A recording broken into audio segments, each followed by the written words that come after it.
Alors, maintenant, s'agissant du cas, plus directement, c'est une petite introduction, si je vais trop lentement, vous l'indiquez. Hein. S'agissant du cas d'Ellen West, avec les indications que je vous ai données, le problème, c'est qu'en effet, comme Renato l'a dit, je pense que tout tient au suicide. Que l'importance de ce cas, c'est le suicide. D'ailleurs, dans la préface que le traducteur a proposée de sa traduction, c'est à la page 14 du livre, mais je vous ai recopié ça ici, page 14 de cette édition, hein, la traduction chez Gallimard. Le préfacier Besset écrit ceci, il dit « Le suicide », donc d'Ellen West, c'est très important cette phrase, n'est que l'adéquation entre une mort existentielle, précocement accomplie, et une mort biologique qui tarde. Il est boucle enfin refermé.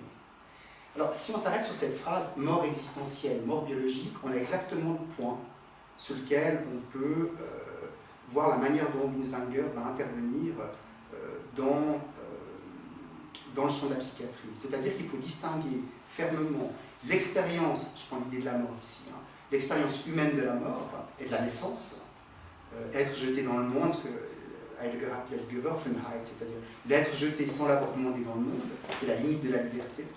Et ensuite la mort, comme ce avec quoi, durant toute notre vie, on est continuellement en rapport. Et au fond, la mort biologique, là-dedans, qu'elle soit provoquée par suicide ou par mort naturelle ou en raison d'une maladie, la mort biologique ne dira jamais rien, en tant que mort biologique, sur le rapport que l'être humain entretient avec la mort, la finitude, l'expérience du temps qu'est la sienne, etc. Notamment dans les écrits qu'il a consacrés, dont je vous conseille vivement la lecture, dans les écrits qu'il a consacrés à la dépression, qui est un de ses points de spécialisation. D'ailleurs, dans la Daseinsanalyse, la dépression, c'est vraiment un des points sur lesquels ils ont beaucoup insisté. Tout tourne autour de la question quelle expérience du temps fait le dépressif, au fond. Pourquoi cet avenir bloqué? Pourquoi cette espèce d'empêtrement dans le passé? Ce qu'on voit des fois dans le cas d'Ellen West, hein, dans les métaphores, les rêves qu'elle a, l'idée d'un empêtrement, d'un engloutissement. Et Binswanger comprend assez vite que si on a une compréhension du temps, disons linéaire, hein, un moment X, un moment, etc., on ne va jamais comprendre la dynamique temporelle qui est vécue par le patient. Ce qui fait que, globalement, à nouveau, et sur ce plan-là, il faut se détacher des postulats qui sont ceux qui sont habituellement utilisés, objectifs de la science naturelle, et essayer de mettre en œuvre, et de mettre en perspective, en lumière, une forme de temporalité qui est celle de l'humain dans sa vie quotidienne, se projeter dans l'avenir, avoir un rapport plus ou moins réglé, entre guillemets, avec son passé, ça ce sera l'aspect aussi psychanalytique, évidemment. Mais, en parenthèse, Binswanger reprochera toujours à Freud, à tort à raison, une fois de plus, de trop centrer le regard et le processus de la thérapie sur le passé, sur la détermination du passé sur le présent, et pas assez sur les possibilités d'avenir directement. Donc, globalement, s'agissant d'Ellen West, je reprends cette citation, ce suicide, vu dans l'optique de Binswanger, s'il s'est réalisé en tant que tel, avec une telle précipitation à la fin de la sortie de l'hôpital, c'est d'abord qu'il était là depuis toujours. Et le problème, finalement, il était existentiellement là depuis toujours. Elle s'est suicidée à long terme, pour le dire ainsi, pendant des années avant que d'accomplir l'acte. Et le problème étant pour lui de savoir comment, avant cet acte fatal, fatidique, on aurait pu intervenir, on va faire l'histoire évidemment, pour mieux comprendre ce qui lui arrivait. C'est pour ça qu'à mon avis, le début de son texte, pour autant que je puisse comprendre ça, c'est toute une discussion assez complexe, hein, des fois, des moments, sur l'aporie des diagnostics qui ont été faits, finalement. Il discute le diagnostic, il dit non, ça ne peut pas être ça, non, ça ne peut pas être ça, parce que les postulats sont ça. Alors, à partir de ça, j'ai envie, pour avancer un petit peu, de revenir sur la trajectoire de cette jeune femme. J'avance un peu, excusez-moi. Quand elle arrive à Bellevue, en janvier donc, 1921, 14 janvier 1921, il y a plusieurs diagnostics qui sont posés. Un des derniers analystes, psychanalystes d'Ellen West pense à une névrose obsessionnelle. Alors ça c'est pas mon domaine, hein, c'est beau. Je pense à une névrose obsessionnelle. Alors on peut bien comprendre d'un point de vue freudien pourquoi, le rapport à l'oralité, l'anal, etc., etc. Ce qui est tout à fait combiné, dit-il, avec des alternations maniaco-dépressives. Kraepelin, quant à lui, pense par rapport à quoi Binswanger se sent beaucoup plus proche, à une mélancolie profonde. Notamment, il pense qu'il y a une mélancolie profonde, notamment dans le vécu de la temporalité de Hélène. Et ce qui le frappe beaucoup, notamment, c'est qu'un des analystes, un des derniers analystes qu'elle avait, même avec l'arrivée à Bellevue, et même en prenant en compte le fait qu'elle arrive dans cet hôpital dans un état extrêmement grave sur le plan alimentaire, elle est dans un état très gravissime, pense que l'issue sera favorable. Ils pensent que l'issue sera favorable, ils n'ont pas... Kraepelin aussi, je crois. Et Kraepelin... Vu que c'est un trouble de l'humeur, il me semble que... Oui. Kraepelin aussi dit que c'est favorable. Alors je ne sais pas s'il dira favorable, mais en tout cas ils n'ont pas un... Je suis plus sûr, en tout cas l'analyste... J'ai pas lu le dernier chapitre, mais j'ai picoré et il me semble avoir lu ça. Il y a un moment donné, excusez-moi, voilà, c'est à la page 55 du texte.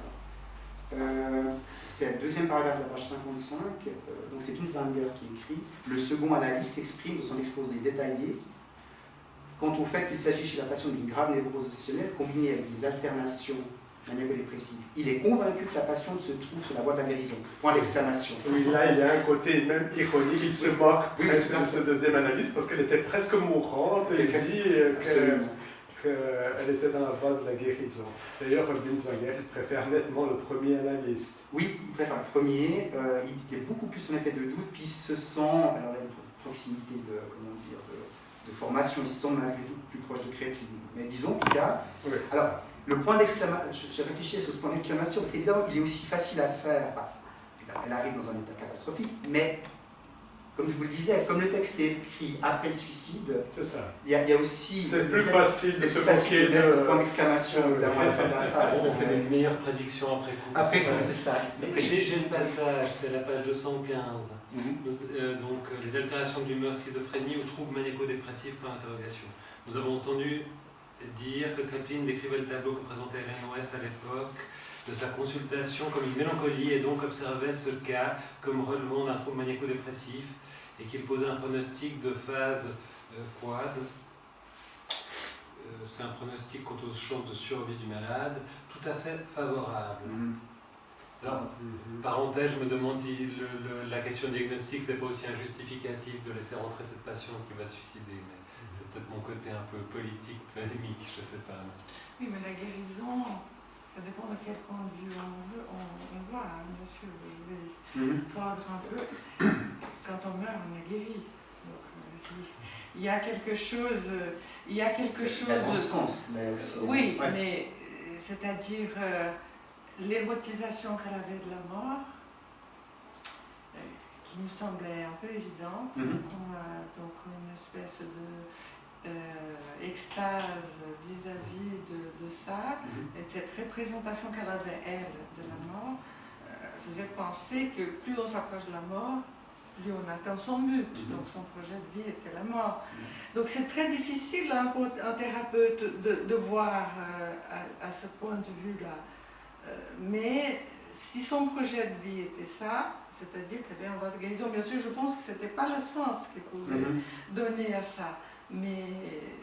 Oui, mais de nouveau, on peut parler de ça comme projet de vie de l'après-coup. Oui, on connaît l'issue. Mais c'est vrai que moi je me posais la question plus en termes un peu médico-légaux, parce que je trouve quand même assez couillu de savoir que la patiente va mourir, et puis on sait qu'il y a un risque hyper élevé qu'elle passe à l'acte, qui convoque quand même deux autres collègues, dont Eugène Bleuler et puis un autre collègue, pour discuter du cas et pour définir quelque chose. Et peut-être le fait de dire, c'est une question, c'est peut-être complètement faux ce que je dis, mais le fait de dire que c'est une schizophrénie, ça implique un pronostic plus grave. Exactement. Donc on se couvre quelque part.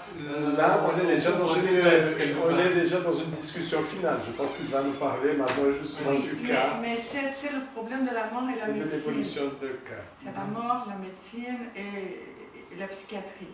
C'est-à-dire, est-ce que la maladie mentale, justement, existe si on va jusqu'au fond,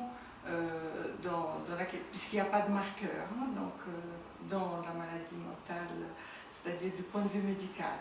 Et cette discussion, elle revient souvent pour dire quel est le marqueur. Donc, on est mécontent des processus psychothérapeutiques. Vous comprenez ça? Donc, il y a il y a des fois un doute sur l'existence de la maladie mentale, un doute sur le psychodiagnostic, hein, parce que la barrière, cette ténue en psychiatrie phénoménologique entre le normal et le pathologique, c'est une manière d'être au monde, ok, mais bon, voilà, donc quel est le projet, sachant par rapport à la dépression, que la question du temps pour les mélancoliques, ça se pose beaucoup parce qu'il y a aussi une anticipation fréquente chez les mélancoliques du malheur. C'est-à-dire qu'il vit dans cette anticipation, le temps est mortifère, il y a quelque chose, ils ne veulent pas, ils sont effrayés de vieillir, donc il y a quelque chose, donc une espèce de conversation avec ça. Alors voilà, c'est la question entre la médecine et la mort. Est-ce qu'on accepte que le patient meure? Parce qu'Exit, par exemple, ils sont en conversation avec les médecins pour savoir si les patients psychiatriques peuvent avoir cette issue. Donc c'est un truc très, très actuel. Donc il va et qui vient, mais l'histoire de la mort en médecine, c'est très compliqué. Bon, je pense que Binswanger, indépendamment de ce cas, dans les autres qu'il a pu, je disais, moi je ne les connais pas tous, hein, de loin pas, mais il reste quand même dans l'optique, au bout du compte, ça reste un médecin en ce sens qu'il faut faire tout ce qu'on peut pour éviter cette issue fatale et remettre, disons, redimensionner la vie de la personne pour qu'elle puisse à nouveau habiter le monde. C'est-à-dire que là, je vais faire juste une parenthèse par rapport à ce que vous dites, notamment sur le plan psychothérapeutique, c'est pas du tout, alors sur ce plan, on a du tout la même chose que Freud, parce que Binswanger a chacun d'eux à leur manière, il a une vision proactive de l'intervention du psychiatre, vraiment proactive, c'est-à-dire de reconstruction. On n'est pas dans une écoute, on n'est pas dans de l'association, etc. L'idée, ça c'est un peu compliqué à expliquer trop rapidement, il a une notion qui est très importante chez lui, qu'il appelle, en allemand c'est Wirheit, c'est-à-dire la nostrité, c'est-à-dire il pense que, ce que la psychanalyse peut évidemment voir, la psychanalyse on sait que via le transfert, l'analyse fait partie du symptôme du patient. Okay.